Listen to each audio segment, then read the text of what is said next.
against the spirit of the scheme. There were no rules to prevent firms doing exactly that. Are you starting there or something? Are you? Are you? Because I think you must be, Barry. I think you really must be. Well, don't expect me to come running around looking after you when you come home sick again, right? Just don't expect it. Don't expect. You're not going to believe this, but he's going into work this morning. I was just going to bring you this up, love. He's just been plain bloody minded. You're going to stop him, aren't you? Try and drink this. Look at him. Will you just look at him? You're just doing this to annoy me, aren't you? When's the mortgage due? Don't worry about the mortgage, Summer. Yet another week and you'll be as right as rain. I'll see you tonight. If the fella who stabbed you doesn't see you first. Look, man, just lay off it, will ya? The doctor said you needed another week in bed at least. Look, some people don't always die, you know. Sometimes they kill themselves. Yeah, and the poor don't die either, do they? They starve to death. Oh, if he wants to kill himself, bugger it, leave him to it.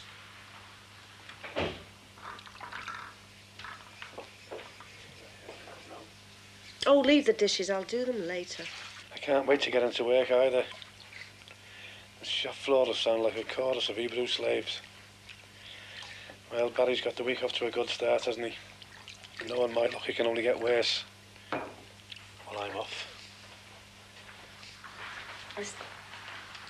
It's not your fault, and don't let anybody tell you otherwise. I won't.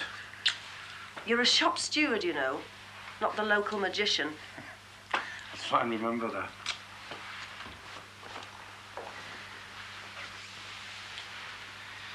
Monday morning.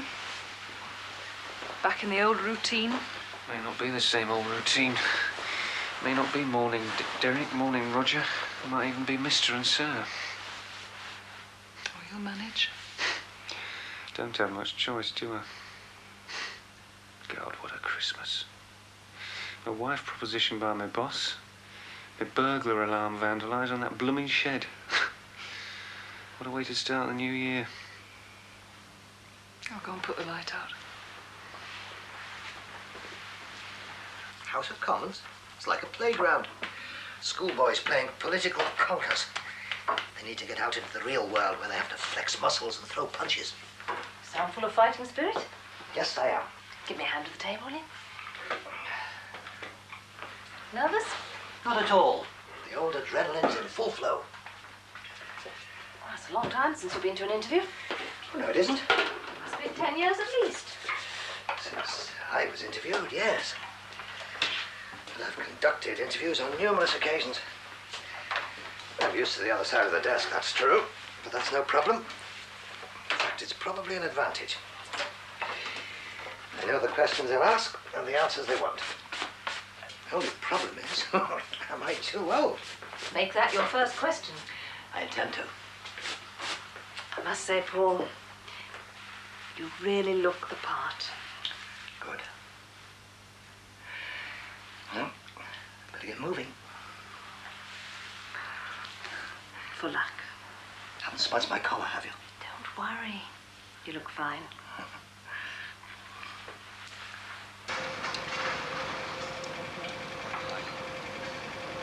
All right, Matty. Hello, Bob. All quiet on the Western Front? All right, Bob, lad. Hello, son. I think it's the calm before the storm, mate.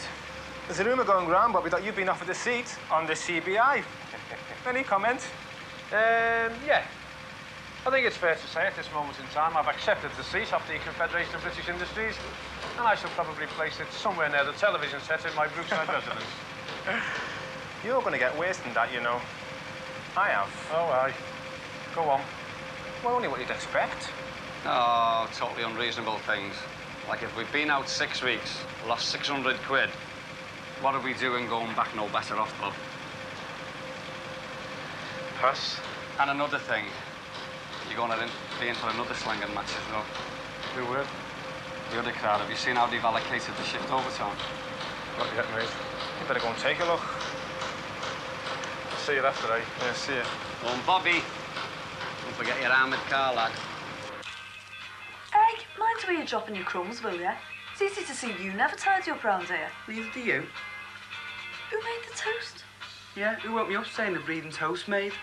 It's gratitude for you, isn't it? I was asleep, having this really great dream. What about? Who about you, mate? Nah.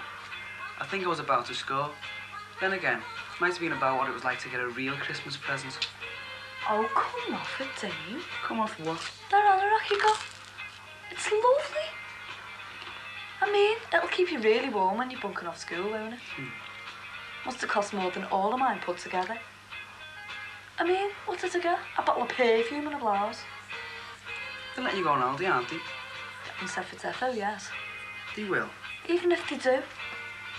You pay more in an Oxfam shop for your anorak than you would for my perfume, brand new. Do you think so?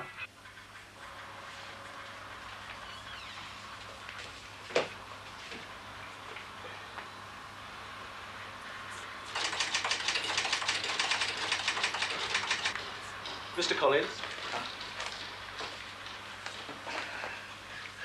Sorry to have kept you waiting. This way. Thank you. This way, Mr. Collins. Mr. Collins, this is Jenny Kay, my management consultant partner, as it were. Jenny, this is Mr. Collins. Pleased to meet you. Thank you, Miss Kay. Oh, please, just call me Jenny. And I'm Gary. Take a seat. Would you like some more coffee? Oh, no, thank you. Oh, I would, Gary. Right. Before we continue, I feel I must get something straight with you both. Oh, please do. I'm 55 years old. You look well on it. I'm 27. And I'm 28. And you look 35. Thank you. You were saying? I'm a man who believes in coming straight to the point. And the point in this case is, at 55, am I too old? You don't think you're too old, do you, Mr. Collins? Well, I wouldn't be here if I did. Good. Please sit down.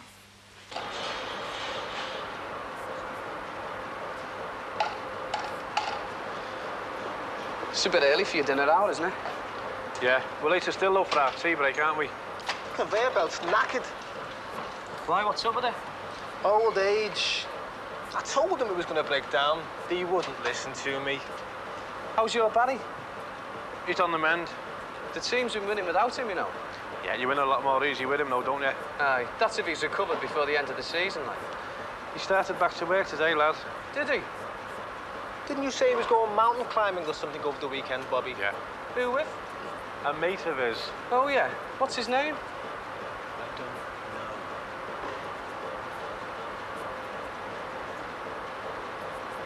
Straight up. What is his name? Jaguar. Jaguar XJ6. That's the only way you'd get our Barry to go mountain climbing. Same here, Morty. Oh, come on. Now go away. No, now go away, Gordon.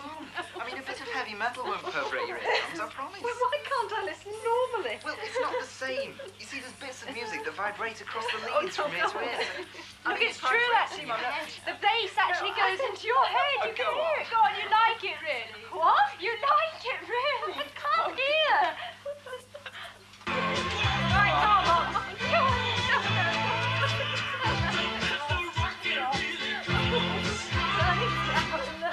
What's the group called, anyway? It's a band, not a group. They're called Export. Why are they called Export? Because everyone kept telling them to go away. Oh, I beg your pardon. Let's have another cut on, Gordon. Right, come on. Let's get to the head. Of course, theories are fine on paper. Any fool knows that. But out there is the real world. And to survive in that real world, you've got to make real profits. All the best intended life-affirming principles don't matter a fig if one can't pay the bills. And that, of course, applies on a personal as well as an industrial level. Any idea on the shop floor needs a practical and intelligent mind to guide it through the production process. What do you feel about the Swedish style of building cars? You know, where 6 men build a car from start to finish and there's no production line as we know it. Well, if it's more productive, then yes, I'm all for it. Are you against the production line system in principle? Many people complain of boredom. Of course, you'll always get someone complaining. My own feeling is that people on the production line aren't all that imaginative to start with. And don't get bored in the same way as, well, someone from Mensa, say. I polarized for effect. I'm sorry. Not at all. But do you think it helps to have workers tell or advise management on, say, how to run a production line? After all, some might say that seeing as they work on it, they should know how to run it best. Perhaps. What about workers' participation then? Given workers in the boardroom, wouldn't it be in their interests to ensure little or no stoppages? More productivity? They wouldn't agree for long. Trade union reps get very suspicious if you agree with them twice in 2 sentences. They feel they're not doing their job unless they're arguing with you. One final question, and it's just out of interest, really. Yes? What did you think of the health dispute? Which one? Sorry? Well, do you mean the more recent short-term disputes about pay and conditions, or the greater dispute, of which the others are merely a symptom? That is whether we need a health service per se. Well, I actually meant how the management, for want of a better term, handled the nurses, for example. Management's duty is to manage. I have the utmost admiration for any management that sticks to its guns, no matter how unpleasant the consequences appear, or at whatever cost to its popularity. Thank you very much, Mr. Collins. It's been, well, a very interesting meeting. Thank you. I've enjoyed talking to you. Thank you. I second that, Mr. Collins. Thank you. Goodbye, Mr. Collins, and thank you very much. Goodbye, Jenny. Goodbye. Cheerio.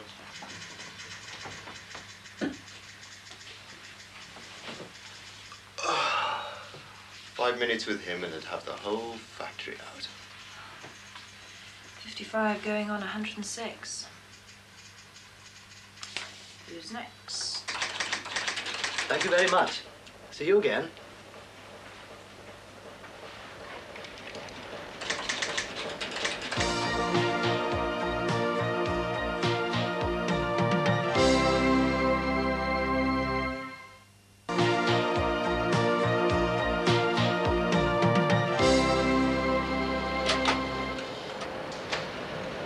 What does your body think about the sellout? Some of the lads have started calling you General Galtieri. You know, what with leading us to such a great victory. There was a vote, soft lad. Oh, ignore him, Jonah. I voted against. The majority voted democratically in favour of vote. Well, whose idea was it to give in? You and clowns like you. And that was even before we walked out. Oh, for Christ's sake, will you two leave it alone? I'm not even going to waste my breath answering you. And look, I know it's dinner time and that, but I'd like to know what our shop steward's got to say about the overtime allocations. And I'm especially interested in his comments about the fact his shift has got all the overtime it can handle, and one shift hasn't got any at all. There's a perfectly good explanation for that, Kinsella. Oh, yeah. Listen, we lost 6 weeks' money because of you. But you'll be all right. You can make it up, because you're hand in fist with the bosses scheduling the overtime. You owe us, Grant. Bobby! Now listen, you mallet-head! Bobby, if you've got a little brain in there, you listen to what I've got to say. And then go back to the shop floor to your crowd, OK? And tell them, because every time you open your mouth, they bleat like the sheep that they are. Now, the overtime schedule has got nothing to do with us. It's done by management, OK? Now, I'm going to repeat that for you. It's done by management. We don't get any say in the matter, OK? But we've still got to answer to gobshites like you. But maybe one of the reasons is, maybe your shift isn't worth a carrot, if you know what I mean. Now, listen, if you take a tip from me, I'm going to have a cup of tea. You'll keep that shut. Because if you don't, I'm going to pour it all over your head.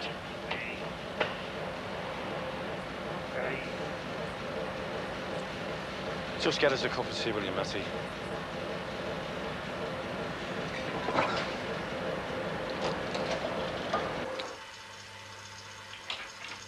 Only me. Oh, hello. Hello. I'll just go and get changed. How did the interview go? Very well. That's nice. Yes. Where's your mother? In the kitchen. Well, how did it go? It went very well. Very well indeed. Well, come on, tell me all about it. What happened? What did they ask you? What did you say? Have they decided yet? When are they going to let you know? Now, which one shall I answer first? When will they let you know? Oh, within a week, I expect. And what did they ask? All the questions I expected. And? Oh, I put them right on a few things. I came straight out with it. Felt very confident. It's important to make an impression, and I think I did. Well, I know I did from what they said. What was that? Well, they express their appreciation on hearing things put so forthrightly. Oh, Paul, I'm so glad. Fingers crossed.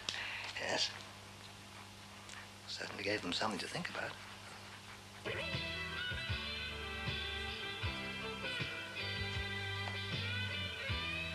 Haven't you got anything better to do? I'm bored. Well, it's your turn to clear up. No, it isn't. You know it is. I tell you what, I'll toss you for it. Okay, but my coin, I don't trust yours. Well, that's very nice, that is, isn't it? My own sister doesn't even trust me. Cool. Heads. Why don't you go see Duxie or someone? I mean, you've been stuck in here all afternoon. At least I've been out shopping. Nah. Might rain. Taking you, Anna. It'll get wet. That's what it's for, soft lad. It's brand new, it'll ruin it. You're gonna go gozzy soon, I thought, when do you know? You know me, old brother then, won't he? Come on, I'll take you the pictures, eh? Do you mean it? Yeah, I'll pay. Nah, we'll never get in. We can queue. I'm not queuing. Hey, I tell you what, we'll bunk in. We won't, you know.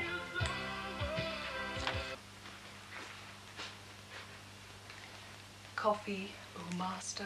Thanks. What's up?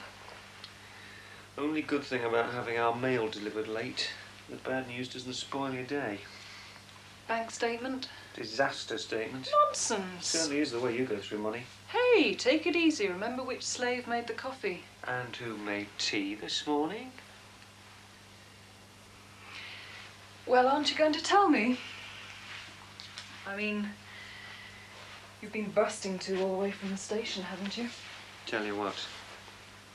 You and Derek. Is it morning, mister? Morning, sir? Or what? Oh, that. Well, it's sort of, good morning, Derek, sir. Yes, it would be. Fancy bed before dinner?